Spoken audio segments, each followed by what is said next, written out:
السلام علیکم ورحمۃ اللہ وبرکاتہ۔ نحمدہ ونصلی علی رسولہ الکریم، اما بعد فاعوذ باللہ من الشیطان الرجیم، بسم اللہ الرحمن الرحیم۔ مالک یوم الدین سورہ فاتحہ کی آیت نمبر 3، اس کی تفسیر کے ضمن میں قیامت کے مختلف مراحل جو ہیں ان کی تفصیل بیان کی جا رہی ہے۔ تو آج کے سبق میں ہم قیامت کے مراحل میں سے ایک مرحلہ ہے شفاعت کا۔ تو مرحلہ شفاعت تو اس کو بیان کریں گے، اور یہ شفاعت کا جو مرحلہ ہے یا یہ شفاعت کا جو مسئلہ ہے یا مضمون ہے یا عقیدہ ہے، اس کے بارے میں ہمارے مسلمانوں کے ہاں خاص طور پر بر صغیر پاک و ہند کے جو مسلمان ہیں ان میں بہت ساری غلط فہمیاں پائی جاتی ہیں۔ اس عقیدے میں دیگر عقائد کی طرح بہت ساری خرابیاں پیدا ہو چکی ہیں۔ لوگوں کے نظریات اس بارے میں ایسے بن گئے ہیں جن کی بنیاد قرآن و سنت میں نہیں ہے، بلکہ قرآن و سنت ان کی نفی کرتا ہے، لیکن اس کے باوجود بہت سارے مسلمانوں نے اپنے دل دماغ میں وہ باتیں بٹھا لی ہیں اور وہ انہی پر عمل کر رہے ہیں، انہی کے مطابق زندگی گزار رہے ہیں، اور انہی کے بارے میں انہی کی بنیاد پر انہوں نے قیامت کے دن کے جو احوال ہیں یا قبر کے جو احوال ہیں، میدان محشر کے جو احوال ہیں، میزان اور پلسرات کے جو احوال ہیں، ان کو اپنے ذہنوں میں وہ اس کے مطابق ہی کوئی ترتیب دی ہوئی ہے یا عقیدہ اور نظریہ بنایا ہوا ہے، یا اپنی خواہشات اور وہ تمناؤں کے اندر وہ گرفتار ہیں اور الجھے ہوئے ہیں۔ لہذا یہ انتہائی اہم مسئلہ ہے، تو اس مسئلے کو تفصیل کے ساتھ سمجھنا چاہیے۔ تو ہم اللہ کی توفیق سے اس مسئلے کو قرآن و سنت کی روشنی میں تفصیل کے ساتھ ہی بیان کریں گے، اور بیان کرنے کا مقصد یہ ہے کہ قرآن و سنت کی تعلیمات پر مبنی جو عقیدہ ہے تو وہ قرآن و سنت کی نصوص اور تعلیمات آپ تک پہنچ جائیں، اور اس کے مطابق پھر ہم اپنے نظریے کو، اپنے عقیدہ شفاعت کو اثر نو اس کا جائزہ لے لیں۔ اگر اس میں کوئی کمیاں ہیں، خامیاں ہیں، ان کو دور کر لیں، اور اگر کمیاں نہ ہوں تو اس کو ایک دفعہ ہم سن کر کے تازہ کر لیں۔ تو اس لیے اس کو تفصیل کے ساتھ ہم بیان کریں گے۔ تو سب سے پہلے شفاعت کا جو مفہوم ہے نا وہ آپ کے سامنے بیان کریں گے، اور اس کا پھر جو ایک خاکہ ہے نا وہ آپ کے سامنے بیان کریں گے۔ جس ترتیب کے ساتھ اس موضوع کو ہم بیان کریں گے تو ایک دفعہ اس کا خاکہ آپ وہ سماعت فرما لیں، اور پھر اس کے بارے میں قرآن پاک میں آیات اور جو احادیث رسول ہیں وہ انشاءاللہ آپ کے سامنے بیان کی جائیں گی۔ تو سب سے پہلے جو اس کا مفہوم ہے، اس لفظ کا جو معنی ہے وہ آپ کے سامنے بیان کیا جاتا ہے۔ شفاعت جو لفظ ہے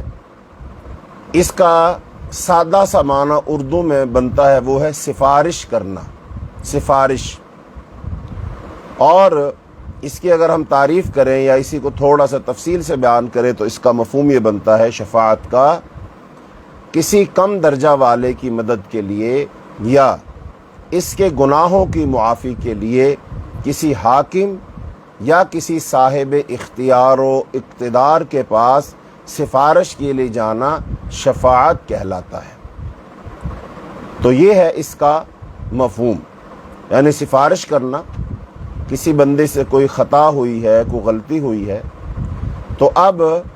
اس کے پاس جانا جو اس کی خطا کو معاف کر سکتا ہے، درگزر کر سکتا ہے، تو اس کے پاس جانا۔ اب وہ کوئی حاکم ہے یا پھر کوئی صاحب اختیار ہے یا صاحب اقتدار ہے، تو اس کے پاس جانا کہ بھائی اسے درگزر کر دو، اس کو معاف کر دو، اس ساتھ نرمی کرو، تو یہ جا کر کے کہنا یہ کہلاتا ہے شفاعت۔ تو اب شفاعت کی دو اقسام ہیں، شفاعت کی دو بڑی اقسام ہیں، ایک ہے شفاعت از روئے دنیا اور ایک ہے شفاعت از روئے یوم آخرت۔ تو ہمارا جو موضوع ہے وہ دنیا کی سفارش اور شفاعت تو ہے نہیں، تو ہمارا موضوع ہے کہ شفاعت از روئے یوم آخرت، میدان محشر میں قیامت کے دن جو مرحلہ شفاعت ہے، تو ہمارا موضوع وہ ہے تو اس کو ہی ہم بیان کریں گے۔ تو اب قیامت کے دن جو شفاعت ہوگی، اس شفاعت کے دو مرحلے ہیں یا اس کی دو مزید اقسام ہیں۔ نمبر ایک شفاعت کبریٰ اور ایک ہے شفاعت صغریٰ۔ اب شفاعت کبریٰ کیا ہے؟ شفاعت کبریٰ تو وہی ہے کہ جب قیامت کے دن اللہ رب العالمین میدان محشر میں تشریف لے آئیں گے، جیسا کہ پچھلے اسباق میں اس کی تفصیلات بیان کی جا چکی ہیں۔ اگر کوئی شخص ان کو سننا چاہتا ہے تو وہ پچھلے اسباق وہ سن لے۔ پھر اللہ رب العالمین جب اپنی عدالت لگائیں گے، جب میدان محشر میں وہ میزان لگا دیا جائے گا، پھر انسانوں کا حساب و کتاب ہوگا، پھر میزان میں ان کے اعمال تولے جائیں گے، اور پھر اس کے بعد ظاہری بات ہے پھر اب فیصلہ ہو جائے گا کہ اب کون کہاں جائے گا۔ تو اب یہاں پر شفاعت کی ضرورت پیش آئی۔ تو اب جو یہ شفاعت ہے، یہ شفاعت جو کبریٰ ہے وہ ہوگی جب حساب و کتاب شروع کروانے سے پہلے،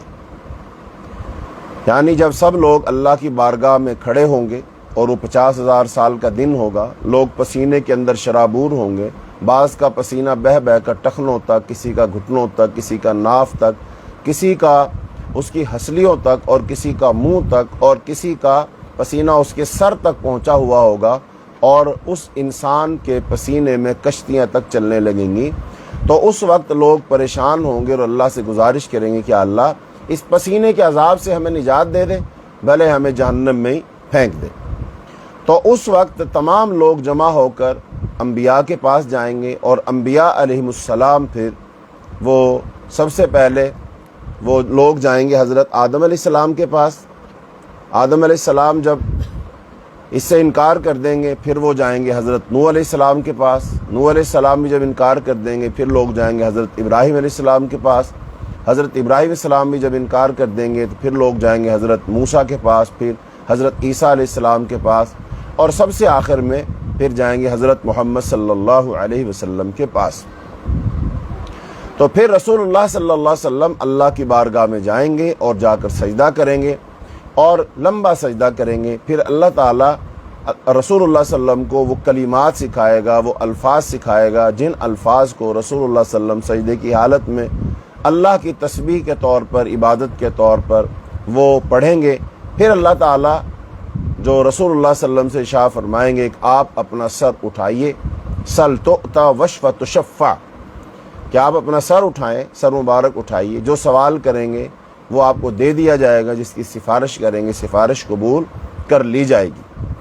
تو لہذا اب یہ جو پہلا تو یہ ہے کہ اب یہی سفارش کی جائے گی کہ یا اللہ حساب و کتاب شروع کر دیا جائے۔ تو یہ ہے شفاعت کبریٰ، اور یہ رسول اللہ صلی اللہ علیہ وسلم کی جو شفاعت ہوگی، یہ ہوگی تمام اولاد آدم کے لیے، تمام انسانوں کے لیے، تمام امتوں کے لیے، جتنی بھی حضرت آدم علیہ السلام کی اولاد ہوگی ان سب کے لیے یہ رسول اللہ صلی اللہ علیہ وسلم کی شفاعت ہوگی، اور پھر حساب و کتاب شروع کر دیا جائے گا۔ تو یہ ہے شفاعت کبریٰ۔ تو اس شفاعت کا فائدہ مسلمانوں کو بھی ہوگا، کافروں کو بھی ہوگا، ہندوؤں کو بھی، سکھوں کو بھی، یہودیوں کو بھی، نصارہ کو بھی، عیسائیوں کو بھی، سب کو اس کا فائدہ ہوگا۔ یعنی یہ امت محمد صلی اللہ علیہ وسلم کے لیے خاص نہیں ہے، بلکہ یہ تمام انسانیت کے لیے ہوگی۔ تو یہ ہے شفاعت کبریٰ۔ تو اب دوسری ہے شفاعت صغریٰ۔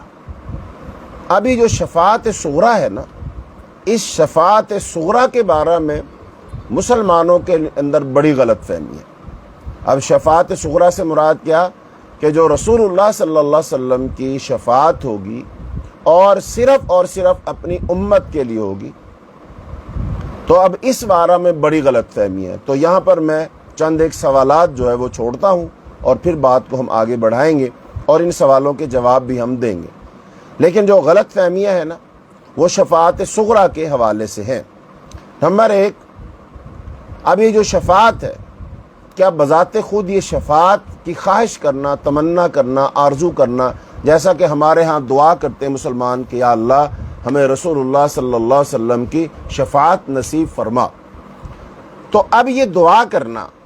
کیا یہ صحیح ہے؟ یہ صحیح نہیں۔ اب اس بات کو یہاں سے دھیان سے سمجھا جائے، غور سے سمجھا جائے، چونکہ یہ کچھ باتیں آپ کے لیے نئی ہوں گی، ہو سکتا ہے اس سے پہلے آپ نے یہ نہ سنی ہو، لیکن اگر آپ ان کو غور سے نہ سمجھیں گے اور بات کو پورا نہیں سمجھیں گے تو شاید غلط فہمی کا آپ شکار ہو جائیں اور میرے بارے میں آپ سوء ظن کا شکار ہو جائیں کہ یہ مسئلہ میں نے کیسے بیان کر دیا کہ میں شفاعت کا انکار کر رہا ہوں یا شفاعت کو میں نہیں مانتا ہوں، اور آپ سے بھی یہ بات کہہ رہا ہوں۔ ہرگز، حاشا وکلہ، ایسی کوئی بات نہیں۔ شفاعت بالکل ثابت ہے، اور رسول اللہ صلی اللہ علیہ وسلم شفاعت فرمائیں گے، اور آپ صلی اللہ علیہ وسلم کے علاوہ امت مسلمہ کی اگر بات کریں تو آپ کے بعد جو صلحاء ہوں گے، شہداء ہوں گے، جو علماء ہوں گے، وہ شفاعت کریں گے، اور اس کے علاوہ اور لوگ بھی شفاعت کریں گے، تو لہذا شفاعت کا کوئی شخص انکار نہیں کر سکتا۔ ہاں، جو شفاعت کا صحیح مفہوم ہے اس کو سمجھنے میں اگر غلطی کہیں لگ رہی ہے تو لہذا اس کی اصلاح ہونی چاہیے، اور ہم بھی یہی کام کرنا چاہتے ہیں۔ تو اب پہلا سوال اس حوالے سے جس پر آپ غور کریں گے کہ شفاعت کی دعا ہم کرتے ہیں، کیا شفاعت کی دعا کرنی چاہیے؟ شفاعت کی دعا کرنے کا کیا مطلب ہے؟ جب رسول اللہ صلی اللہ علیہ وسلم کو شفاعت کرنی پڑے گی تو کیا آپ صلی اللہ علیہ وسلم اس سے خوش ہوں گے؟ یعنی قیامت کے روز امت مسلمہ کے لیے جب رسول اللہ صلی اللہ علیہ وسلم شفاعت کریں گے، آپ شفاعت تو کریں گے،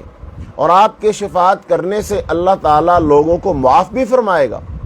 اور لوگوں کو اللہ تعالیٰ جنت میں بھیجے گا، اللہ تعالیٰ جہنم سے بھی لوگوں کو نکالے گا، عذاب میں بھی اللہ تعالیٰ تخفیف کرے گا۔ لیکن اب سوال یہ ہے کہ رسول اللہ صلی اللہ علیہ وسلم جب شفاعت کریں گے تو کیا اس وقت وہ دلی طور پر خوش ہوں گے کہ مجھے اللہ کے ہاں سفارش کرنی پڑ رہی ہے، شفاعت کرنی پڑ رہی ہے؟ تو یہ سوال ہے، تو اس پر بھی ہم بات کریں گے آگے۔ اب جو شفاعت جس کے لیے کی جائے گی نا، تو لہذا اس کو آپ دنیاوی لحاظ سے سمجھ سکتے ہیں کہ شفاعت کروانے کے لیے، شفاعت کرنے کے لیے نہیں، شفاعت کروانے کے لیے، کہ میرے لیے رسول اللہ صلی اللہ علیہ وسلم شفاعت کریں، آپ کے لیے شفاعت کریں، یا جیسے ہم دعا کرتے ہیں عام طور پر، تو شفاعت کروانے کے لیے وہ فعل ہونا پڑے گا۔ تو کیا آپ فیل ہونا چاہتے ہیں؟ یعنی قیامت کے دن آپ کیا فیل ہونا چاہتے ہیں یا پاس ہونا چاہتے ہیں؟ تو میرا تو خیال ہے ہر بندہ یہ چاہے گا کہ میں پاس ہو جاؤں،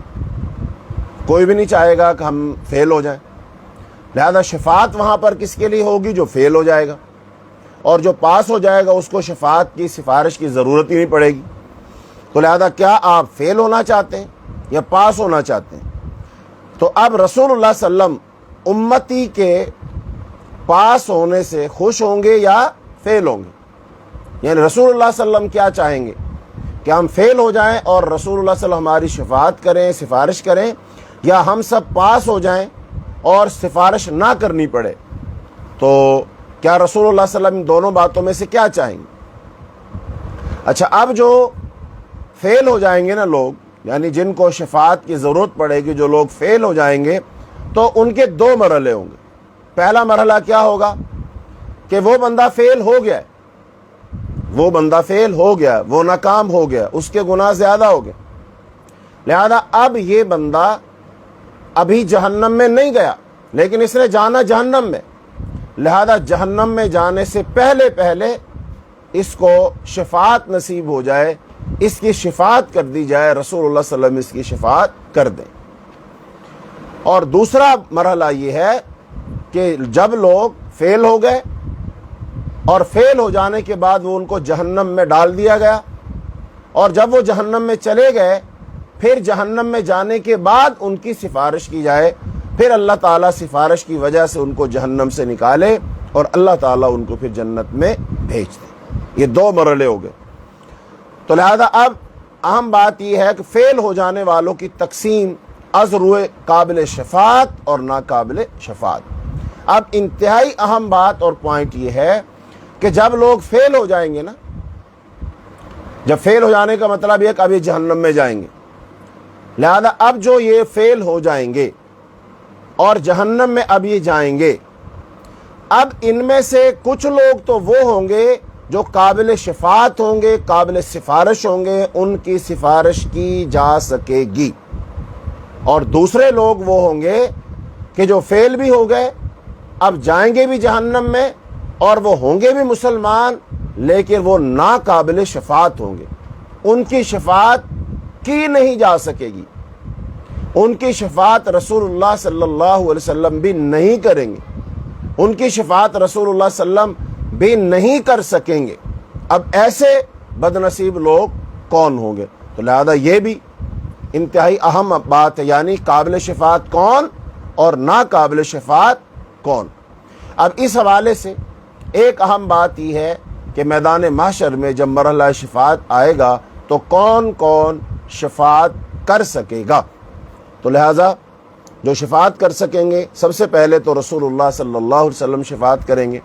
پھر اس کے بعد اللہ کے فرشتے بھی شفاعت کریں گے، پھر اس کے بعد علماء شفاعت کریں گے، پھر اس کے بعد شہداء شفاعت کریں گے، پھر اس کے بعد صالحین شفاعت کریں گے، پھر اس کے بعد جو اولاد بچپن میں فوت ہو جاتی ہے وہ بھی شفاعت کریں گے، اور اس کے ساتھ ساتھ کچھ وہ چیزیں جو مطلب کہ حصی نہیں ہے، غیر حصی چیزیں آپ ان کو کہہ لیں، جیسے روزہ جو ہے وہ شفاعت کرے گا، قرآن پاک جو ہے وہ شفاعت کرے گا۔ تو اس طرح یہ ایک فہرست ہے جو قیامت کے دن شفاعت کریں گے۔ تو اب یہ جو شفاعت ہے نا، تو شفاعت کی جو کل اقسام بنتی ہیں کہ کس کس مرحلے پر کس کس کی شفاعت اور سفارش ہوگی، تو ان کو تفصیل کے ساتھ بیان کیا گیا ہے۔ شرح عقیدہ طحاویہ کے اندر ان کو بیان کیا گیا ہے، تو وہ تفصیل ایک دفعہ مختصراً آپ کے سامنے میں بیان کر دیتا ہوں۔ پھر اس کے بعد جو شفاعت کے بارے میں ہمارے ہاں غلط فہمیاں ہیں نا، تو ان کو میں انشاءاللہ بیان کروں گا، اور ہو سکتا ہے آج کے ہمارے سبق میں یہی بات کہ شفاعت کے بارے میں جو غلط فہمیاں ہیں ان کو ہم بیان کر سکیں، اور جو صحیح تصور ہے اس کو ہم بیان کر سکیں، تاکہ جو میں نے آپ کے سامنے سوالات رکھے ہیں ان سوالات کے جوابات ہو سکیں۔ تو جو شفاعت ہے، وہ شفاعت کی جو اقسام بیان کی گئی ہیں وہ تقریباً 8 اقسام شفاعت کی بیان کی گئی ہیں۔ نمبر 1 ان میں سے سب سے پہلے تو وہی شفاعت عظمیٰ، وہی شفاعت جس کے بارے میں وضاحت کی جا چکی ہے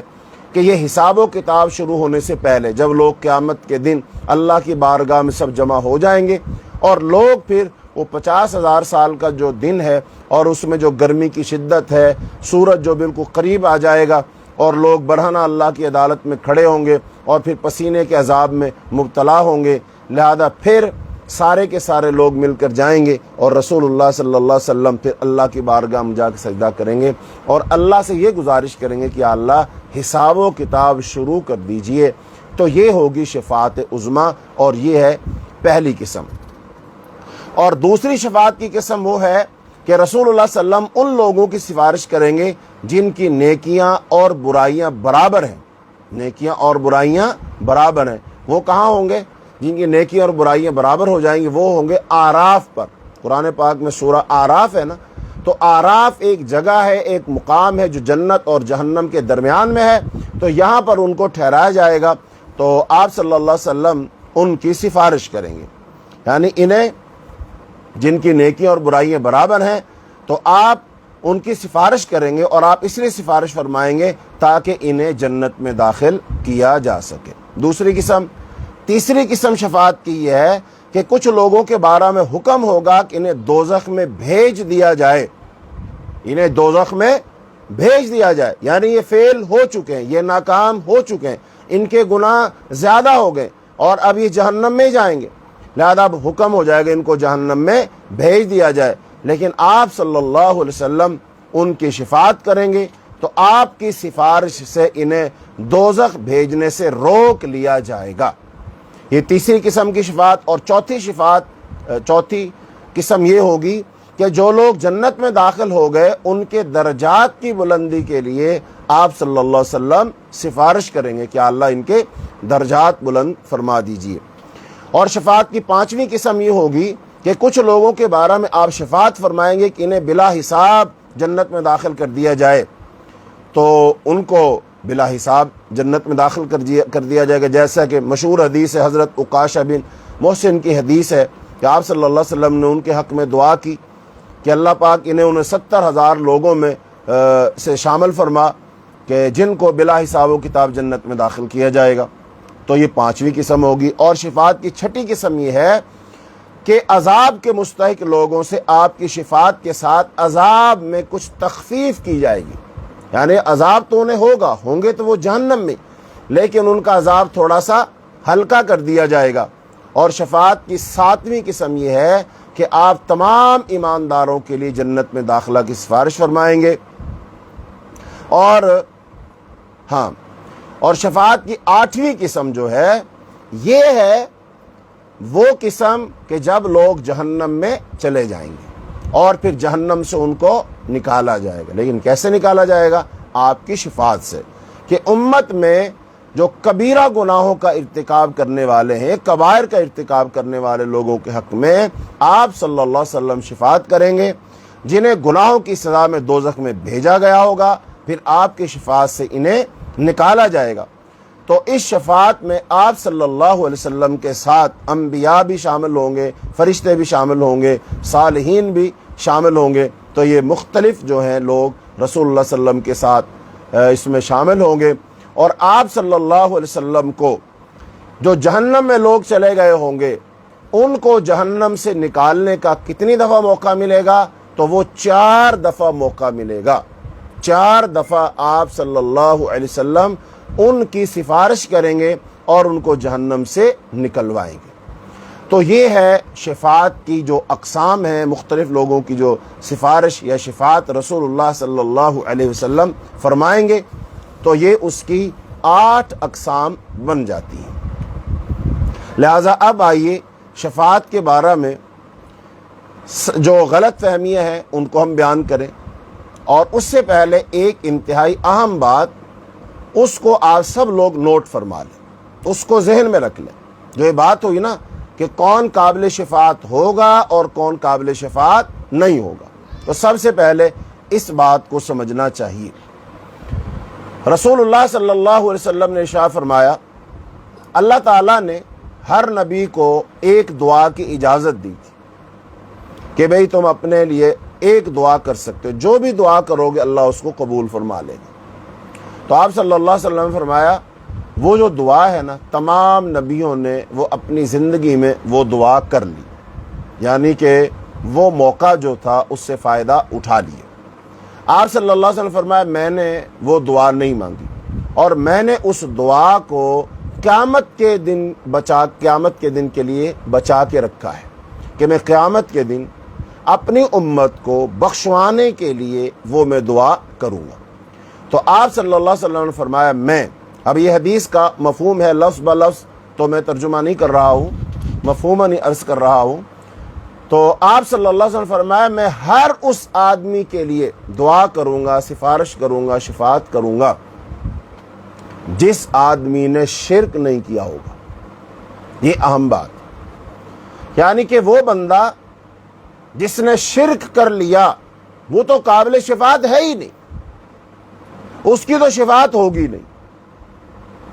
اور جس آدمی نے شرک نہیں کیا، ہاں اس کے علاوہ اس نے گناہ کیے ہیں، تو اس کی سفارش ہو جائے گی۔ اور قرآن پاک میں اللہ پاک نے یہ اصول بیان فرمایا ہے، ان اللہ لا یغفر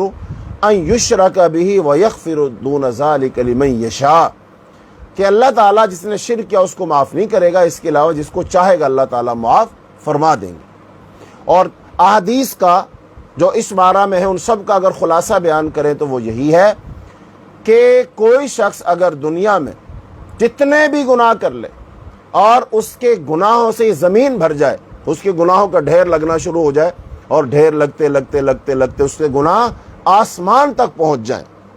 اور پھر اس کے گناہ مشرق سے مغرب اور جنوب سے شمال تک ہو جائیں، اس نیلے آسمان تلے ساری دنیا کا جو خلا ہے اگر اس کو کوئی گناہوں سے بھر دے اور وہ اللہ کی عدالت میں چلا جائے اور اس نے شرک نہ کیا ہو تو اللہ چاہے گا تو اس کو معاف کر دے گا، لیکن اگر اس نے شرک کیا ہوا تو پھر اسے معافی نہیں ملے گی، یعنی نہ تو اسے اللہ تعالیٰ ہی معاف کریں گے، جب اللہ تعالیٰ ہی معاف نہیں کریں گے تو پھر رسول اللہ صلی اللہ علیہ وسلم اس کی سفارش بھی نہیں کریں گے۔ جیسا کہ بعض لوگ آئیں گے رسول اللہ صلی اللہ علیہ وسلم کے پاس قیامت کے دن، آپ صلی اللہ علیہ وسلم ان کو دیکھ رہے ہوں گے کہ یہ تو میرے امتی ہیں۔ جب وہ ان کے چہرے چمک رہے ہوں گے، چہرے روشن ہوں گے، اور وہ آ رہے ہیں، آپ صلی اللہ علیہ وسلم ان کو دیکھ رہے ہیں، وہ آپ صلی اللہ علیہ وسلم کو دیکھ رہے ہیں، آپ صلی اللہ علیہ وسلم ان کو دیکھ کر خوش ہو رہے ہیں، لیکن اچانک کیا ہوگا کہ فرشتے آئیں گے اور فرشتے آ کر ان کے اور رسول اللہ صلی اللہ علیہ وسلم کے درمیان ایک دیوار کھڑی کر دیں گے، دیوار حائل کر دیں گے۔ تو آپ صلی اللہ علیہ وسلم فرشتوں سے کہیں گے یہ تو میرے امتی، ان کو آنے دو۔ پھر فرشتے وجہ بتائیں گے، سبب بتائیں گے کہ ہم نے ان کے اور آپ کے درمیان دیوار حائل کیوں کی ہے، ان کو آپ سے ملنے کیوں نہیں دیا گیا،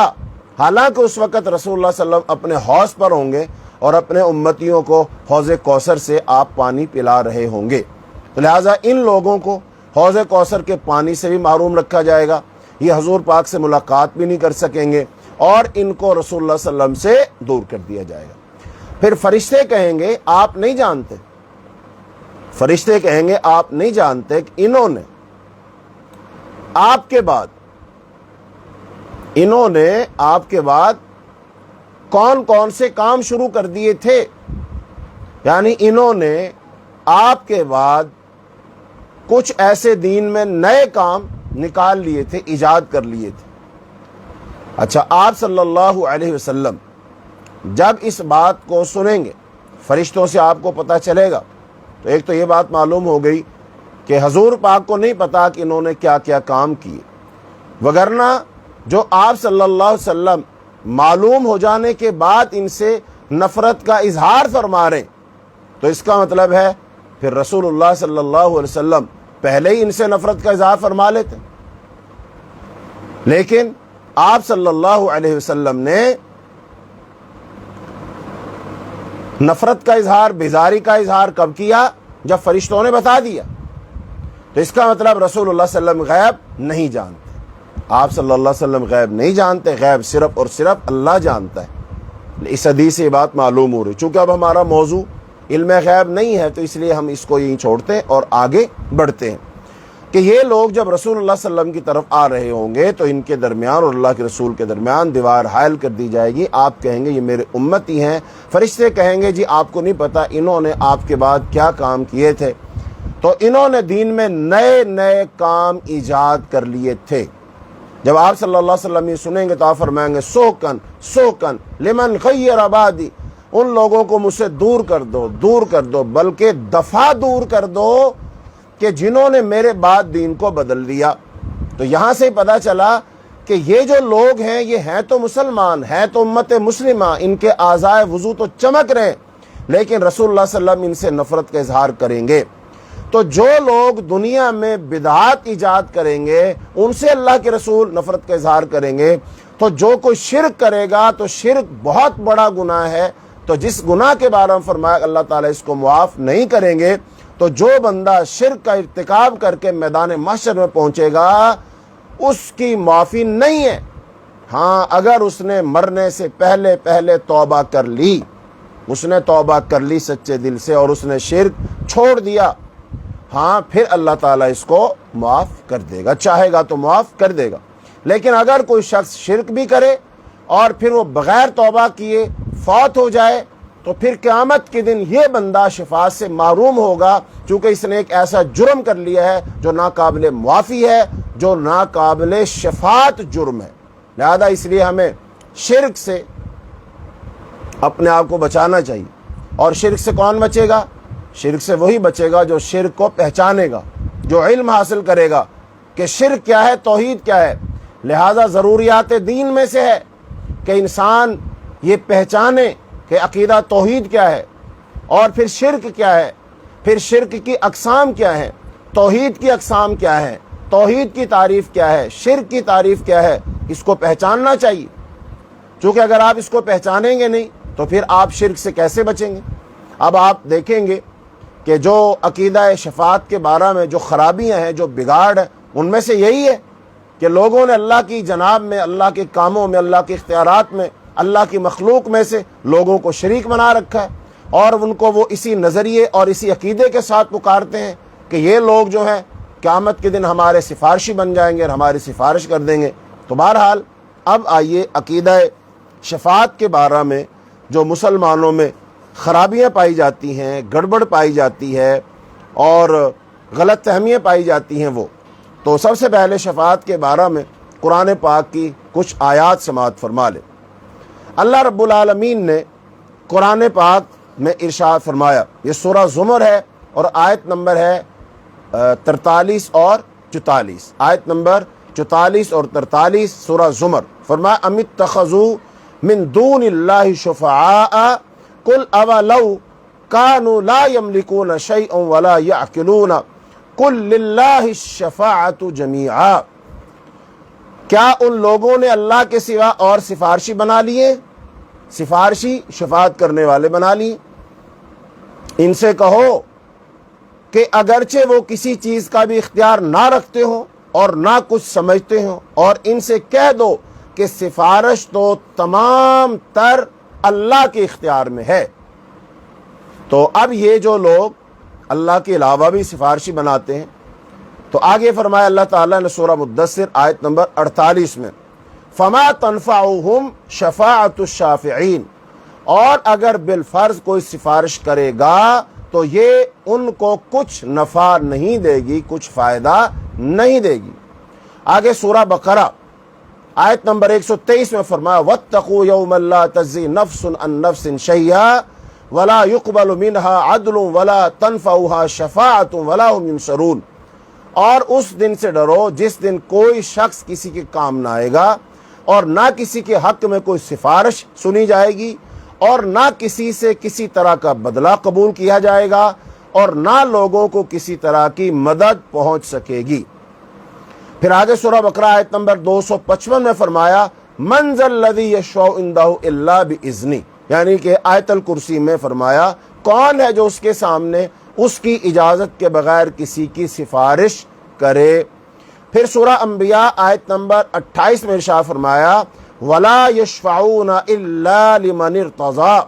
اور وہ کسی کی سفارش نہیں کر سکتے مگر ہاں اس شخص کی جس سے اللہ خوش ہو۔ پھر سورہ نجم میں آیت نمبر 26 میں ارشاد فرمایا وَكَم مِّن مَلَكٍ فِي السَّمَاوَاتِ، اور آسمانوں میں بہت سے فرشتے ہیں جن کی سفارش کچھ بھی فائدہ نہیں دیتی مگر بعد اس کے کہ اللہ جس کے لیے چاہے اجازت بخشے اور سفارش کرے۔ تو یہ قرآن پاک میں جو شفاعت ہے نا، یعنی جو لوگوں نے غلط اپنے سفارشی بنا رکھے، اللہ تعالیٰ نے ان کی نفی فرمائی ہے، اور یہ ساری کی ساری آیات اس کی طرف اشارہ کرتی ہیں۔ ایسی اللہ تعالیٰ نے سورہ الانفطار میں ارشاد فرمایا کہ وما ادراک ما یوم الدین، اور تم کو کچھ معلوم ہے کہ وہ روز جزا کیا ہے؟ ہم پھر کہتے ہیں کہ تم کو کچھ معلوم ہے کہ وہ روز جزا کیا ہے؟ وہ ایسا دن ہے کہ اس دن کوئی شخص کسی کے معاملہ میں کچھ اختیار نہیں رکھے گا، اور اس دن حکومت تمام تر اللہ رب العالمین کی ہوگی۔ یوم لا تملک نفس لنفس شیئا والامر یومئذ للہ۔ تو اس سے پتہ چلا کہ قیامت کا دن سارے کا سارا اختیار کس کے پاس ہوگا؟ اللہ کے پاس ہوگا، کسی کے پاس کوئی اختیار نہیں ہوگا۔ تو اب سفارش کے بارے میں سورہ نساء اور آیت نمبر 85 اس کا ترجمہ بھی آپ سماعت فرما لیں۔ فرمایا من یشفع شفاعتا حسنۃ یکن لہ نصیب منہا، جو شخص اچھی بات کی سفارش کرے تو اس کے ثواب میں سے اس کو حصہ ملے گا، اور جو شخص بری بات کی سفارش کرے تو اس کے عذاب میں سے اس کا حصہ ہوگا، اور اللہ ہر چیز کا نگران ہے۔ تو اب یہ ہے شفاعت۔ تو اب شفاعت کے بارے میں جو مسلمانوں میں غلط فہمیاں پائی جاتی ہیں، اب ہم تھوڑا سا ان کا تذکرہ کر لیں۔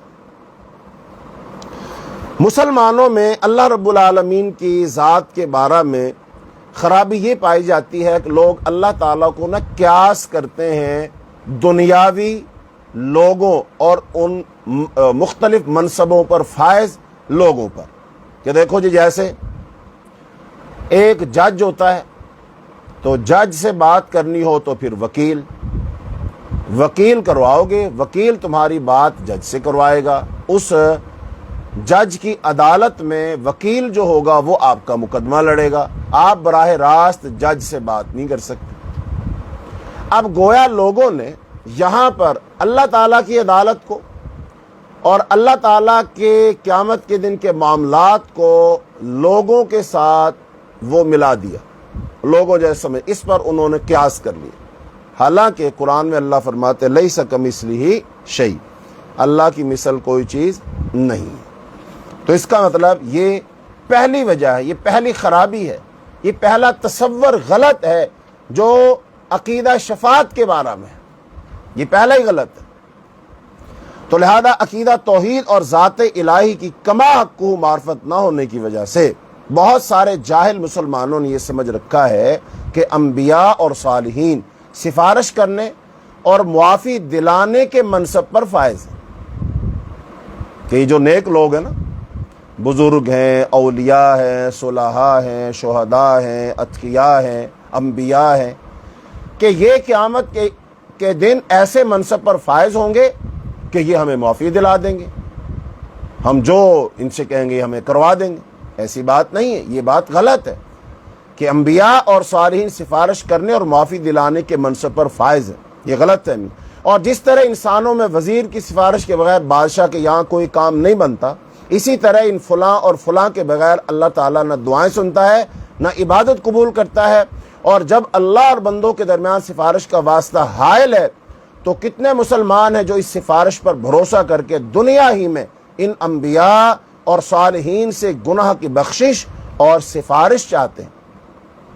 چنانچہ اٹھتے بیٹھتے خالق کی بجائے مخلوق کو پکارتے ہیں اور کہتے ہیں کہ یا رسول اللہ میری سفارش کیجئے، میرے گناہ معاف کیجئے، جس نے مجھ پر ظلم کیا اس سے آپ کی پناہ چاہتا ہوں، اے شیخ فلاں، اے خواجہ فلاں، خواجہ اجمیر، یا غوث اعظم عبد القادر جیلانی، یا داتا، یا دستگیر، یا فرید الدین۔ اب اس طرح کے یہ سارے جو نام ہیں، یہ واسطے اور یہ وسیلے اور یہ نام لے لے کر کہنا کہ ہمارا یہ کام کر دیجئے، ہمارا یہ کام کر دیجئے، خدا کے پاس میری سفارش کیجئے، اے غوث پاک میں خدا کے حضور میں تمہارا وسیلہ چاہتا ہوں، خدا سے دعا کرو کہ میرا فلاں کام ہو جائے۔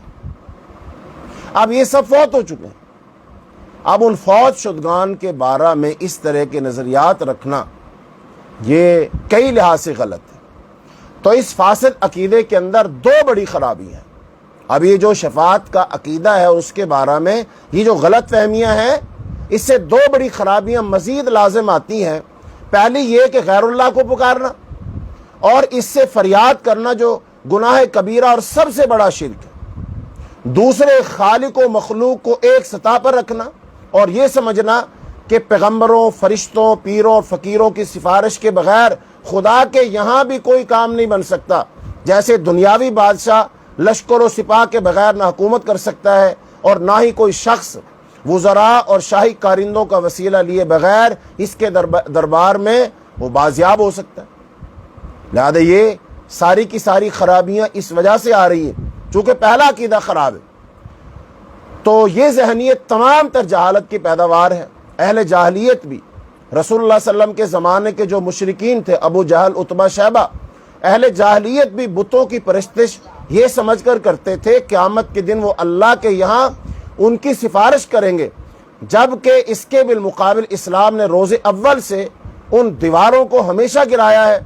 جسے مذاہب عالم نے اللہ اور اس کے بندوں کے درمیان حائل کیا ہے۔ یہاں پر ایک بات سمجھ لیجئے دھیان سے، اسلام میں اور دیگر جو مذاہب ہیں، مثلا یہودیت ہو، عیسائیت ہو، ہندو مذہب ہو، سکھ مذہب ہو، ان بڑے بڑے چار مذاہب میں اور اسلام میں ایک بڑا فرق کیا ہے؟ وہ یہ ہے کہ یہ چار جو مذاہب ہیں نا، یہ بندے کو اللہ کے ساتھ براہ راست نہیں ہونے دیتے، براہ راست اللہ سے نہیں مانگنے دیتے، براہ راست پکارنے نہیں دیتے۔ لہٰذا وہ یہ کہتے ہیں، یہ چاروں مذاہب کے لوگ کہتے ہیں، ان کے جو مذہبی رہنما ہیں وہ کہتے ہیں کہ بھئی دیکھو اللہ تعالیٰ تمہاری براہ راست نہیں سنے گا، لہٰذا اللہ اور تمہارے درمیان ہم ہیں، لہذا پہلے تم ہم سے رابطہ کرو، جو کچھ تم نے اللہ سے مانگنا ہے، جو کچھ کہنا ہے وہ پہلے ہمیں بتاؤ، پھر ہم تمہاری ملاقات اللہ سے کروائیں گے، ہم تمہارے اور اللہ کے درمیان ہیں۔ مثال کے طور پر ایک کرسچن ہے، اگر وہ اللہ سے معافی مانگنا چاہتا ہے تو وہ چرچ میں جائے گا، اور چرچ میں جا کر جو فادر ہوگا نا وہ اس سے ملے گا جا کر اور اس سے بات کرے گا، اور پھر وہ اس کے اور اللہ کے درمیان وہ ہوگا، وہ اس کو کچھ کام کروائے گا۔ تو لہٰذا یہ نظریہ جو ہے دیگر مذاہب میں، اب جیسے کوئی ہندو ہے وہ جائے گا اور وہ جا کر کیا، وہ اپنے بت کے سامنے جھکے گا، اور بت کا اس وقت جو پنڈت ہوگا وہ وہاں پر وہ اس کو کچھ دے گا، پرشاد وغیرہ، وہ چونکہ اس بت کا خاص کارندہ ہے، لہذا وہ پھر مالا ہے، وہ ان کے لحاظ سے وہ کوئی دودھ ہے یا کوئی اور چیز ہے، لہذا وہ بت کے چرنوں میں قدموں میں رکھے گا، ڈالے گا، اور پھر وہ کہے گا کہ اب تمہارا کام ہوگا، اور پھر وہ دعا کرے گا، اور جب وہاں سے وہ پلٹ کر آئے گا تو پھر اس کو وہ کچھ نہ کچھ پرشاد دے گا، کوئی نمک دے گا، کوئی شیرینی دے گا، کوئی میٹھا دے گا، اور وہ اس کو متبرک سمجھ کر لے جائے گا اور خود بھی کھائے گا اور اپنے گھر والوں کو بھی کھلائے گا۔ تو یہ سارے مذاہب میں یہی ہے۔ تو اب اسلام کیا کہتا ہے؟ اسلام کہتا ہے کہ نہیں، اللہ اور بندے کے درمیان کوئی واسطہ نہیں، کوئی وسیلہ نہیں، اللہ کو براہ راست پکارو، اللہ کو ڈائریکٹ پکارو۔ اللہ اور تمہارے درمیان نہ کوئی مولوی آئے گا، نہ کوئی عالم آئے گا، نہ کوئی پیر آئے گا، کوئی نہیں آئے گا، تم اللہ کو براہ راست پکارو۔ تو یہ اللہ تعالیٰ نے قرآن پاک میں ارشاد فرمایا ہے، اور اسی لیے اسلام نے ان تمام دیواروں کو جو اللہ اور بندے کے درمیان حائل کر دی گئی ہیں، کھڑی کر دی گئی ہیں، جو رکاوٹ ہیں، اسلام ان ساری دیواروں کو گرا دیتا ہے اور بندے کو اللہ سے ملا دیتا ہے۔ بندہ براہ راست اپنے اللہ سے ہم کلام ہوتا ہے، بندہ براہ راست اپنے اللہ کے سامنے جھکتا ہے، بندہ براہ راست اپنے اللہ سے مانگتا ہے، اور جب چاہے اور جو چاہے اور جس وقت چاہے وہ مانگتا ہے، جس زبان میں چاہے مانگتا ہے، کوئی قید نہیں وہاں پر، بندہ براہ راست اللہ سے مانگتا ہے۔ تو لہذا یہ امتیاز صرف دین اسلام کو حاصل ہے، جس نے اعلان کیا کہ باری تعالیٰ اپنے بندوں کی دعائیں کسی وسیلے کے بغیر سنتا ہے اور قبول بھی کرتا ہے، اس کو کسی سفارشی اور واسطہ کی حاجت نہیں۔ کوئی معمولی انسان بھی اس کو جب اور جہاں چاہے وہ یا اللہ کہہ کر پکارے تو وہ اس کی بھی ضرور سنے گا، اس لیے کہ وہ اس کی شاہ رگ سے بھی زیادہ قریب ہے۔ فرمایا نحن اقرب الیہ من حبل الورید، اللہ تعالیٰ اپنی ذات کے لحاظ سے اپنے عرش پر ہے جیسے اس کی شان کے لائق ہے، لیکن اللہ اپنے علم اور اپنی قدرت کے لحاظ سے انسان کی شاہ رگ سے بھی زیادہ قریب ہے۔ تو اللہ تعالیٰ نے سورہ بقرہ آیت نمبر 186 میں ارشاد فرمایا وَإِذَا سَأَلَكَ عِبَادِي أَنِّي فَإِنِّي قَرِيبٌ أُجِيبُ دَعْوَةَ الدَّاعِ إِذَا دَعَانِ فَلْيَسْتَجِيبُوا لِي وَلْيُؤْمِنُوا بِي لَعَلَّهُمْ يَرْشُدُونَ۔ فرمایا اور اے پیغمبر، جب تم سے میرے بندے میرے بارے میں سوال کرتے ہیں تو آپ کہہ دیجئے میں قریب ہوں، اجیب دعوت الداعی اذا دعان، اور میں پکارنے والے کی پکار کا جواب دیتا ہوں جب بھی وہ مجھے پکارتا ہے، میں جواب دیتا ہوں۔ بس ان کو چاہیے کہ وہ میرا حکم مانے اور مجھ پر ایمان لائیں تاکہ سیدھا راستہ پائیں۔ ایک اور آیت سورہ غافر آیت نمبر 60 میں ارشاد فرمایا وَقَالَ رَبُّكُمْ اُدْعُونِي أَسْتَجِبْ لَكُمْ إِنَّ الَّذِينَ يَسْتَكْبِرُونَ عَنْ عِبَادَتِي سَيَدْخُلُونَ جَهَنَّمَ دَاخِرِينَ، اور تمہارے رب نے فرمایا ہے کہ مجھ کو پکارو، میں تمہاری درخواست قبول کروں گا۔ بلا شبہ جو لوگ میری عبادت سے تکبر کرتے ہیں وہ عنقریب ذلیل ہو کر دوزخ میں داخل ہوں گے۔ اب ان دو آیات نے کیا بتایا کہ اللہ تعالیٰ براہ راست سنتا ہے، اور اللہ تعالیٰ نے یہ اعلان کروایا رسول اللہ صلی اللہ علیہ وسلم کے ذریعے وَإِذَا سَأَلَكَ، اور جب لوگ سوال کرتے ہیں آپ سے، یعنی لوگ سوال کرتے ہیں رسول اللہ صلی اللہ علیہ وسلم سے، کس کے بارے میں؟ اللہ کے، تو آپ لوگوں سے کہہ دیجیے، کیا کہہ دیجیے؟ فرمایا فَإِنِّي قریب، میں ان کے قریب ہوں، اجیب ہوں، میں جواب دیتا ہوں، دعوت الداعی، پکارنے والے کی پکار کا۔ اب جب اللہ تعالیٰ یہ فرما رہے ہیں بھئی تم براہ راست مجھے پکارو، بغیر کسی رکاوٹ کے، بغیر کسی وسیلے کے، بغیر کسی واسطے کے، بغیر کسی سفارش کے مجھے پکارو، تو کیا ہمیں اللہ کی بات پر بھروسہ نہیں ہے؟ کیا ہمیں اللہ کی بات پر یقین نہیں ہے؟ تو پھر کیا ہمیں اس اللہ کے حکم پر عمل نہیں کرنا چاہیے؟ کیا ہمیں براہ راست اللہ تعالیٰ کو نہیں پکارنا چاہیے؟ تو لہٰذا اللہ پاک یہی فرما رہے کہ اللہ کو براہ راست پکارو۔ لہذا جب لوگ دنیا میں اس عقیدے کو اپنا لیں گے، عقیدہ توحید، لہذا اس عقیدے پر زندہ رہیں گے، اس عقیدے پر فوت ہوں گے، ہاں اس کے ساتھ ساتھ انسان ہونے کے ناطے ان سے کوئی خطا ہو گئی، ان سے کوئی غلطی ہو گئی، بھلے کوئی کبیرہ گناہ ہے، بھلے کوئی صغیرہ گناہ ہے، ان سے ہو گیا، اور پھر اگر ان کے گناہ زیادہ ہو گئے، نیکیاں کم ہو گئیں، کوئی بات نہیں۔ اللہ تعالیٰ قیامت کے دن جو ان کا خالص ایمان ہے، خالص توحید ان کے دل میں ہے، انہوں نے ساری زندگی اپنے اللہ کی توحید پر کاربند رہتے ہوئے زندگی گزاری ہے، ان کی زندگی میں بڑے اتار چڑھاؤ بھی آئے، مشکلات بھی آئیں، مالی پریشانیاں بھی آئیں، معاشرتی پریشانیاں بھی آئیں، اقتصادی پریشانیاں بھی آئیں، حکومتی اور سیاسی پریشانیاں بھی آئیں، ساری پریشانیاں آئیں، بہت ساری بیماریوں اس کو لگ گئیں، بیماریوں میں یہ مبتلا ہو گیا، کاروبار اس کا بالکل ٹھپ ہو گیا، اس کے بچے فوت ہونے لگے، لیکن لوگ اسے کہتے تھے فلاں جگہ جاؤ، فلاں دربار پر، فلاں آستانے پر، فلاں گدی پر جاؤ، اور وہاں جا کر تم چڑھاوا چڑھاؤ، چادر چڑھاؤ، وہاں پر نظر نیاز دو، وہاں پر کھانا تقسیم کرو، پھر وہاں سے نمک لاؤ کہ پانی لاؤ، یہ ساری چیزیں لاؤ، دیکھو تم ٹھیک ہو جاؤ گے، فلاں بھی گیا تھا ٹھیک ہو گیا، فلاں بھی گیا تھا ٹھیک ہو گیا، فلاں بھی گیا تھا ٹھیک، تم بھی جاؤ۔ اس بندے نے کیا کہا؟ اس بندے نے کہا میں زندہ رہوں یا نہ رہوں، زندہ رہوں یا مر جاؤں، نفع ہو یا نقصان ہو، صحت مند ہوں یا بیمار ہوں، معاشرتی مسائل ہوں یا معاشی مسئلے ہوں، سیاسی مسئلے ہوں یا اقتصادی مسئلے ہوں، جتنے بھی مسائل ہوں میں ان سب کو فیس کروں گا،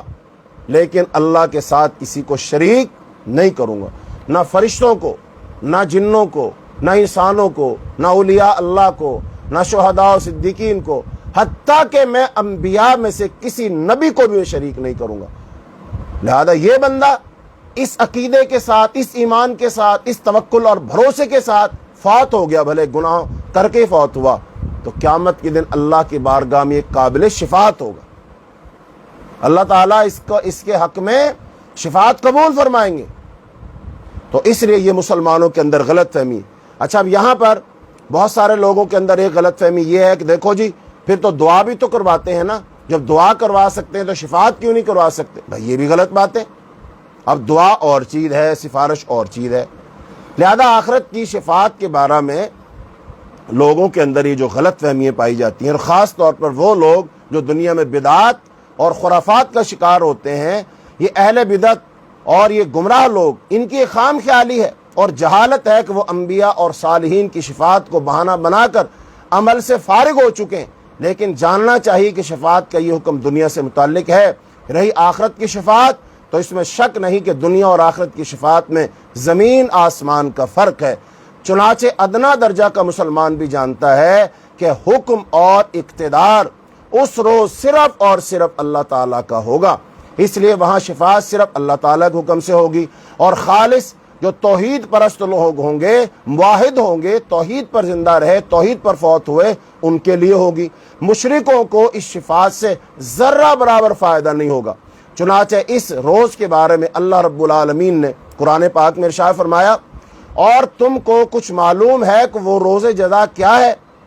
ہم پھر کہتے ہیں تم کو کچھ معلوم ہے کہ وہ روز جزا کیا ہے؟ وہ ایسا دن ہے کہ اس دن کوئی شخص کسی معاملہ میں کچھ اختیار نہیں رکھے گا، اور اس دن حکومت تمام تر اللہ تعالیٰ کی ہوگی، یعنی قیامت کے روز تمام دنیاوی وسائل جیسے خرید و فروخت، دوستانہ تعلقات اور سفارشات سب منقطع ہوں گے، اور کل امور صرف اللہ کی اجازت اور مرضی کے تابع ہوں گے۔ چنانچہ اللہ تعالیٰ کی اجازت سے متعدد قسم کی شفاعت بھی ہوگی، لیکن اس کی صورت اور نوعیت دنیا سے مختلف ہوگی۔ آسانی اور سہولت کے لیے ہم آخرت کے متعلق اس کی شفاعت کو دو حصوں میں تقسیم کیا جا سکتا، جیسا کہ وہ تقسیم کی گئی، آپ کو اس کی تفصیلات تقریر اس کے درس کے خطے میں وہ آپ کو بتا دیا گا۔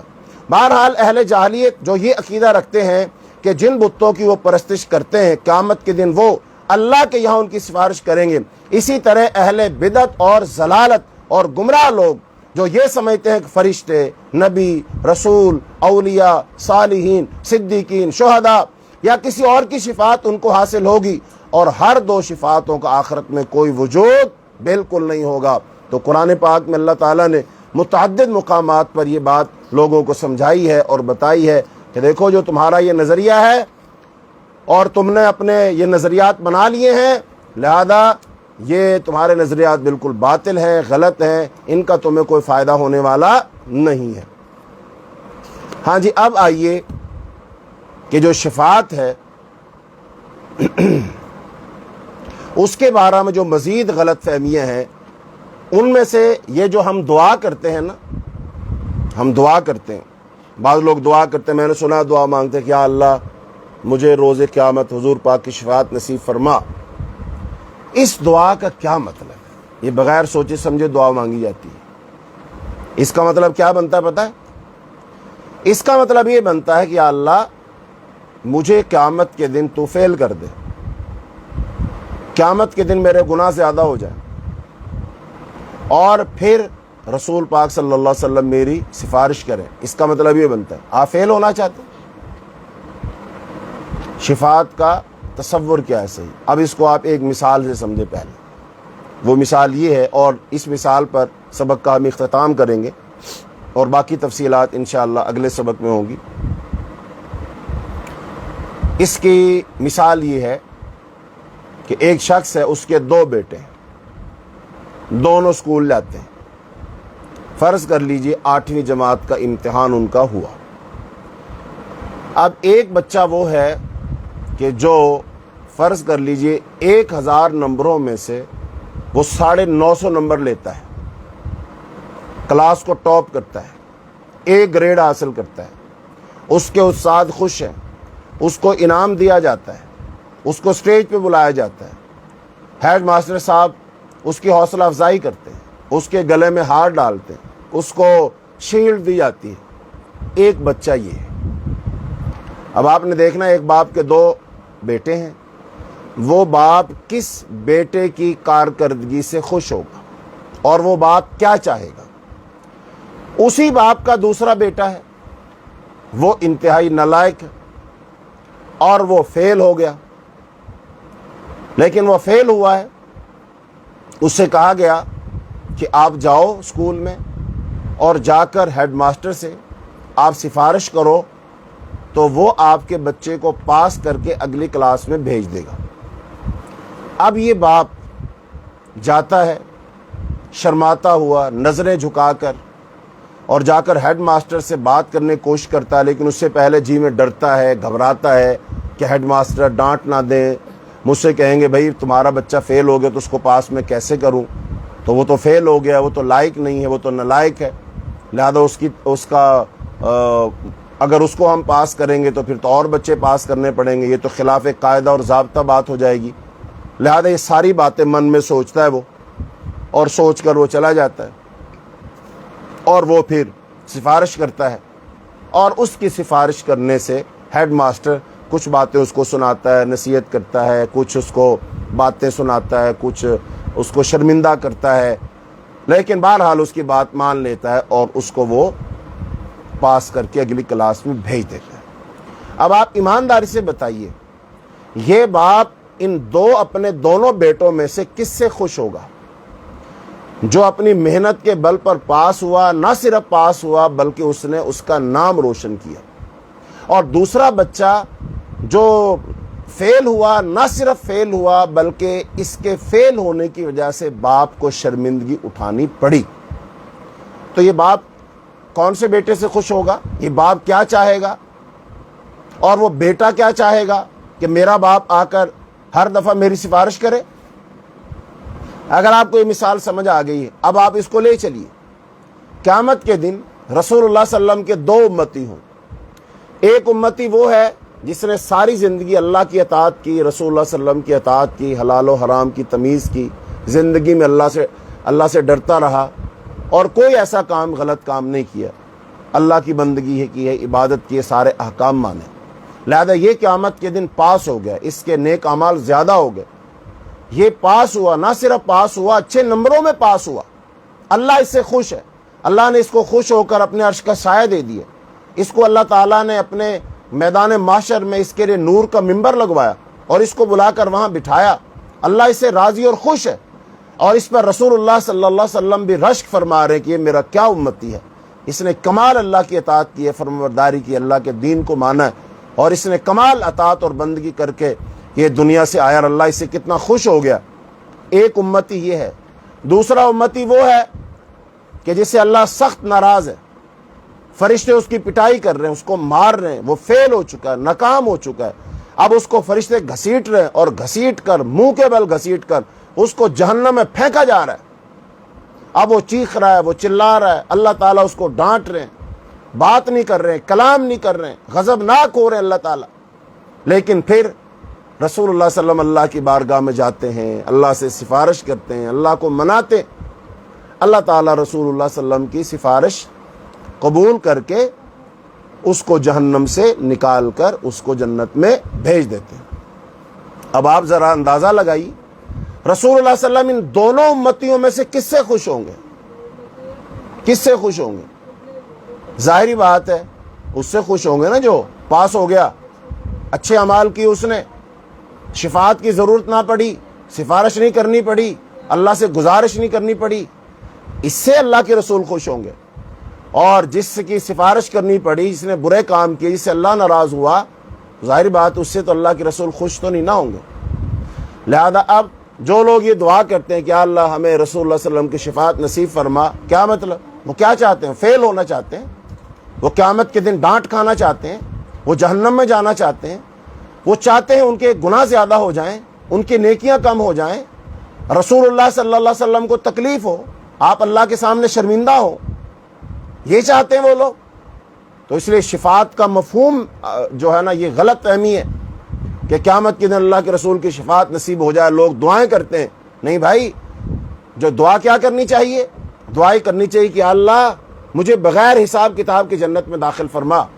یہ دعا کرنی چاہیے۔ یا پھر یہ دعا کرنی چاہیے کہ اللہ مجھے قیامت کے دن کی رسوائیوں سے بچا، یا اللہ مجھے اپنے سامنے بھی شرمندہ ہونے سے بچا، یا اللہ مجھے میرے نبی حضرت محمد صلی اللہ علیہ وسلم کے سامنے بھی شرمندہ ہونے سے بچا۔ کہیں ایسا نہ ہو قیامت کے دن میں حوض کوثر پر جاؤں اور حضور پاک میرا نامہ اعمال دیکھیں اور مجھ سے کہ اپنا نامہ اعمال تو دکھاؤ،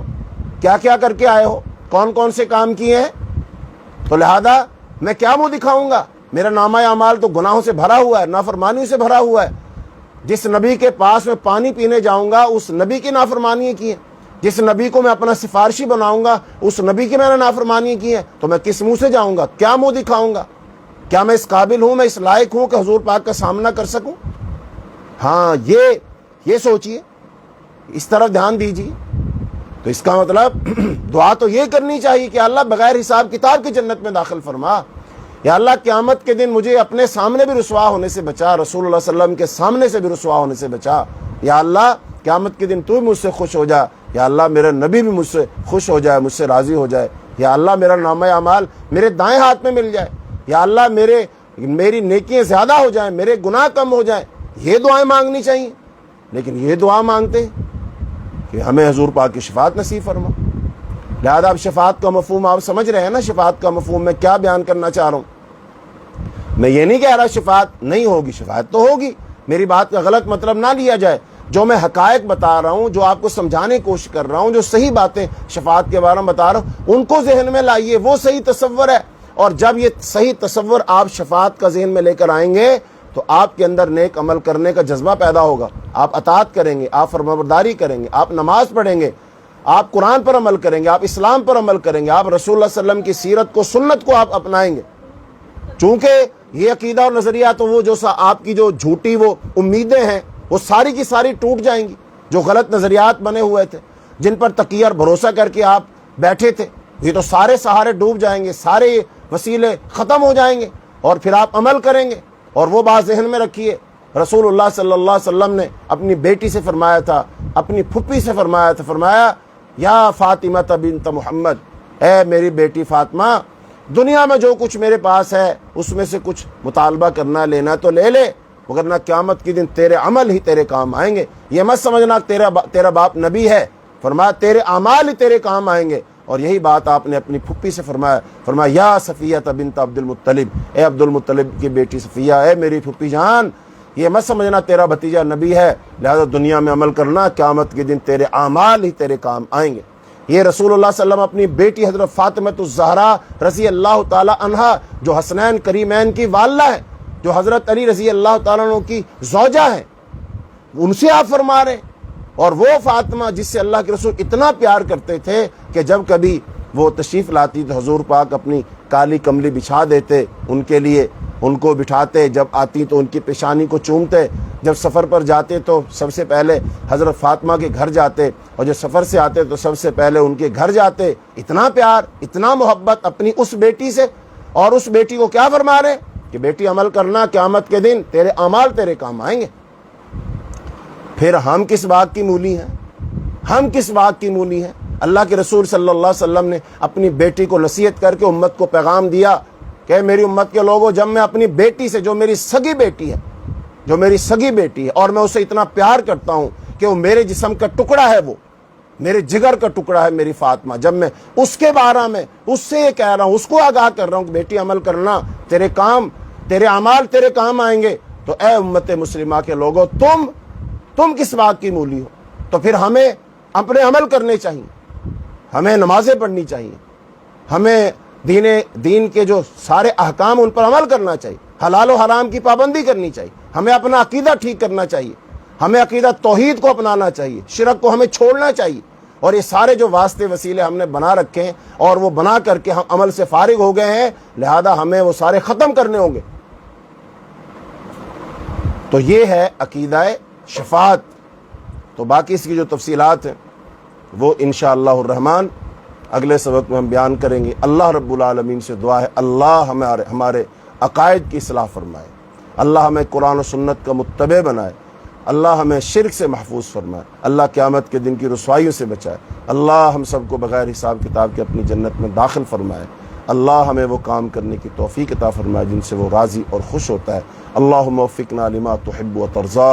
اللہم انا نسألک الجنة الفردوس، اللہم انا نعوذ بک من عذاب النار، اللہم وفقنا لما تحب و ترضى، اللہم اشف مرضانا ومرض المسلمین، اللہم اشف مرضانا ومرض المسلمین، اللہم اشف مرضانا ومرض المسلمین، اللہم اقض حاجاتنا وحاجات المسلمین، وصلی اللہ تعالی علی خیر خلقہ محمد وعلی آلہ واصحابہ اجمعین برحمتک یا ارحم الراحمین۔